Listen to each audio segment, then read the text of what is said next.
Hello students, once again I am here to discuss a very important topic, that is how to tackle or handle the criticism.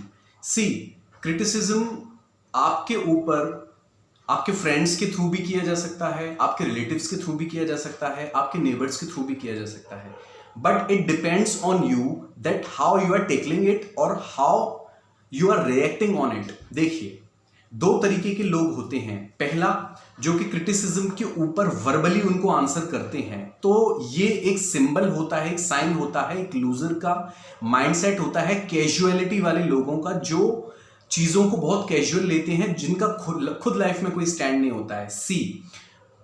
अगर हम बात करते हैं champion mindset वाले लोगों का, विनर माइंडसेट वाले लोगों का, तो वो कभी भी क्रिटिसिज्म पे वर्बली रिएक्ट नहीं करते हैं. They always respond to the criticism by their performances, like Rahul Dravid, like Sachin Tendulkar, like MS Dhoni, same as Virat Kohli.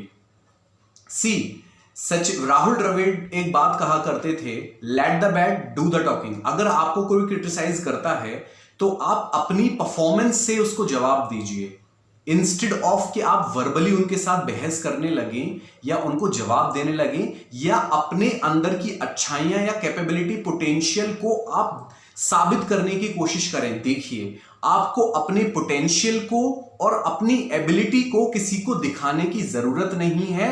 If you have the capability, if you have the potential of a champion और of a winner, तो वो खुद ब खुद लोगों को दिखाई दे जाएंगी. आपको बोलने की जरूरत नहीं है, आपको अपनी तारीफों के बखान करने की जरूरत नहीं है, आपको लोगों को बताने की जरूरत नहीं है कि देखिए I am that much of capable to do that much of work. वो सारी चीजें खुद ब खुद लोगों को दिख जाएंगी. बस आप अपना फोकस अपने आप पे रखें, rather than any on other person. Life में अगर आपको आगे जाना है, अगर आपको जो लोग आपके ऊपर उंगलियां उठाते हैं उन लोगों को गलत साबित करना है, तो आपको सबसे पहले अपने अंदर की चीजों पे ध्यान देना होगा, अपने आप पर फोकस करना होगा. और अगर आप देखिए, ये लोगों की हमेशा आदत होती है, चाहे आप सही करें, चाहे आप गलत करें और या आप कुछ भी ना करें, लोग आपको हमेशा बोलेंगे. आप गलत करेंगे तब भी बोलेंगे, सही करेंगे तब भी बोलेंगे और कुछ नहीं करेंगे तब भी बोलेंगे. मैं आपको एक छोटी सी स्टोरी सुनाता हूं. उससे पहले मैं आपको यह बताऊं, अगर आपको लाइफ में आगे बढ़ना है तो इन सारे क्रिटिसिज्म को इग्नोर करके अपने आप को फोकस रखें. देखिए, जो लोग क्रिटिसाइज दूसरों को करते हैं, इससे तो पता यही चलता है कि वो सबसे बड़े लूजर हैं, कि उनके पास इतना टाइम है कि वो अपनी लाइफ का प्रीशियस टाइम अपने आप पे इन्वेस्ट ना करके दूसरों के क्रिटिसिज्म में निकालते हैं. तो यहां से तो एक सबसे बड़ा साइन उन लोगों के ऊपर ही क्वेश्चन मार्क उठ जाता है कि उन लोगों के पास इतना टाइम है कि वो दूसरे लोगों को क्रिटिसाइज कर रहे हैं. तो आपको मेरा कहना सिर्फ यही है, अगर कोई आपको क्रिटिसाइज करता है तो आप सिर्फ उसको इग्नोर कीजिए. मैं आपको यह भी नहीं कह रहा हूं कि इस कान से सुन के इस कान से निकाल दीजिए, मैं तो कह रहा हूं इस कान से भी मत सुनिए. Simple as that. आप उस चीज को इग्नोर कर दीजिए बिल्कुल, क्योंकि किसी के क्रिटिसिज्म पे अगर आप रिएक्ट करते हैं तो उसका जवाब देना एक बहुत बड़ी बेवकूफी. अगर कोई आपको गधा बोलता है, आप बोलते हैं उसको, अच्छा मुझे गधा बोला, तो आप सच में गधे हैं. लेकिन आप उसकी चीजों को इग्नोर कर देते हैं, आप उसको रिएक्ट नहीं करते हैं. तो इन सारी चीजों से पता चलता है कि आप समझदार इंसान हैं, आपके अंदर सेंसिबिलिटी है, आप चीजों के बारे में अवेयर हैं.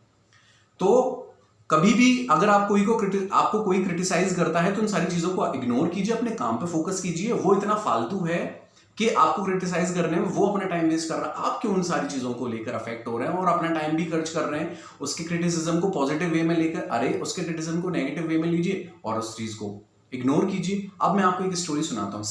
एक बार एक डोंकी था और एक हस्बैंड और वाइफ दोनों उसके साथ जा रहे थे. उस डोंकी की गले में जो रस्सी बंधी थी वो उस आदमी के हाथ में थी और उसकी वाइफ उसके साथ जा रही थी. स्टार्टिंग में क्या होता है, जब वो लोग चलना स्टार्ट करते हैं तो रास्ते में आधे पहुंचते हैं और आधे रास्ते में उस गधे के गले में जो रस्सी बंधी हुई थी वो उस आदमी के हाथ में होती है. वो भी पैदल चल रहा होता है, उसकी वाइफ भी पैदल चल रही होती है, गधा भी उनके साथ ही चल रहा होता है. तो लोग उनको देखते हैं और लोग कहते हैं देखिए कितने बेवकूफ लोग हैं, इनके पास गधा है फिर भी उसके ऊपर बैठ नहीं रहे, बेवजह एक रिसोर्स को यूटिलाइज नहीं कर रहे हैं, इनको यूटिलिटी नहीं आती, मतलब कैसे यूटिलाइज करना है इस गधे को. फिर वो थोड़ा आगे बढ़ते हैं तो देखते हैं कि उसकी वाइफ गधे पे बैठी होती है, वो खड़ा होता है. तो बोलते हैं लोग देखकर, देखो कितनी बुरी वाइफ है, ये अपने पति को बिल्कुल रिस्पेक्ट नहीं करती होगी, देखो खुद आराम से गधे के ऊपर बैठी हुई है और पति बेचारा पैदल चल रहा है. तो जब फिर वो लोग थोड़ा सा आगे चलते हैं तो फिर देखते हैं कि उसका पति बैठा होता है, बीवी पैदल चल रही होती है. तो बोलते हैं लोग देखो कितना बुरा पति है, घर में जरूर अपनी बीवी के साथ ये वॉयलेंट बिहेवियर करता होगा, क्योंकि देखिए आराम से बैठा हुआ, बीवी बेचारी पैदल पैदल चल रही है, इसको कोई चिंता ही नहीं है। फिर थोड़ा और आगे चलते हैं तो वो दोनों बैठे होते हैं, तो फिर लोग कहते हैं कि देखिए कितने बेवकूफ़ लोग हैं, दोनों गधे के ऊपर बैठे हुए हैं, बेचारे जानवर को मार रहे हैं और उसके ऊपर दया नहीं है, इन लोगों को हम्बल नहीं है बिल्कुल, एक जानवर के ऊपर दोनों बैठे हुए हैं आराम से। तो मोरल ऑफ द स्टोरी क्या था? जब वाइफ बैठी थी तो वाइफ से प्रॉब्लम थी, जब हस्बैंड बैठा था हस्बैंड से प्रॉब्लम थी, जब दोनों बैठे थे तब प्रॉब्लम थी, और जब कोई नहीं बैठा था तब प्रॉब्लम थी। तो लोगों को आपकी लाइफ से हमेशा प्रॉब्लम होती है, आप कुछ करें ना करें, या कुछ भी ना करें तब भी प्रॉब्लम है, करेंगे तब भी प्रॉब्लम है। तो लोगों को आपकी लाइफ से हमेशा प्रॉब्लम रहेगी। तो लोगों के जो क्रिटिसाइज आपको करते हैं, आपके रिलेटिव हों, आपके नेबर्स हों या आपके फ्रेंड्स हों, आप अपनी लाइफ एंजॉय कीजिए, क्योंकि सबसे बड़े बेवकूफ़ वही होते हैं जो दूसरों को क्रिटिसाइज़ करते हैं। तो आप उनसे सबसे पहले पूछिए कि आपने ज़िंदगी में ऐसा कौन सा तीर मारा है जो आप हम पे उंगली उठा रहे हो। सिंपल। और ये किसी से पूछने की भी ज़रूरत नहीं है, क्योंकि इन चीज़ों से साफ पता चलता है। देखिए, दूसरों को क्रिटिसाइज़ वही लोग करते हैं जिसने लाइफ में खुद कुछ नहीं करा होता है। इसलिए सबसे पहले खुद पे फोकस कीजिए, अपनी लाइफ पे फोकस कीजिए, क्योंकि जिन लोगों के पास इतना ज़्यादा टाइम है, जो इतने ज़्यादा फालतू लोग हैं कि ज़िंदगी में पूरा टाइम फ़ोन पर बिताते हैं, पूरा टाइम यहाँ वहाँ बातें करने में बिताते हैं, पूरा टाइम यहाँ वहाँ घूमने में बिताते हैं, तो ऐसे लोगों के पास ही टाइम होता है दूसरों को क्रिटिसाइज़ करने का। क्योंकि जिन लोगों के पास टाइम होता है वो अपना टाइम अपने ऊपर इन्वेस्ट करते हैं, अपने काम पर इन्वेस्ट करते हैं, रेदर देन कि वो किसी लोगों का, दूसरे लोगों का क्रिटिसाइज़ करने पे इन्वेस्ट करते हैं। तो इसलिए कभी भी किसी भी क्रिटिसिज्म को आप इतना पॉजिटिव वे में, इतना मतलब सेंसिबली इतना ना सुने, सिर्फ उसको इग्नोर करें, आप बिल्कुल ध्यान ही ना दें इन चीज़ों पे, और हमेशा पॉजिटिव वे में यूज़ करें।